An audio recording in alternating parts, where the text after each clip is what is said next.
สบายดีสี่ทุกคนเนาะวันนี้ก็มาเฮ็ดสูตรควนผูกแขนกินดองเนาะ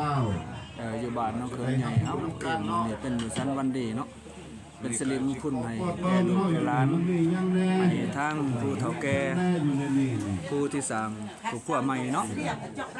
เกียมเด้อมันหนาวเนาะนี่ปี2025ก็เฮียบเด้อเพราะมอหนาวแล้วเนาะถ้าไผเห็นแล้วก็เป็นสิริมงคลให้ผู้ที่ว่าเบาสาวสิสร้างครัวใหม่เมื่อหน้าเนาะให้เกี่ยมเด้อไผบ่ทันมีแล้วก็เกี่ยมเอาเด้อ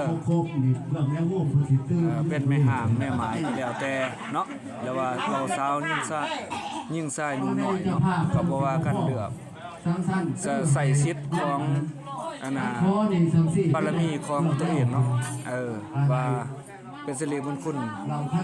ผู้หักแบบผู้แพงเนาะความสะอาดอันนี้ก็คือขาพระเจ้าเอกเนาะได้ลงคลิปให้หลายคนเห็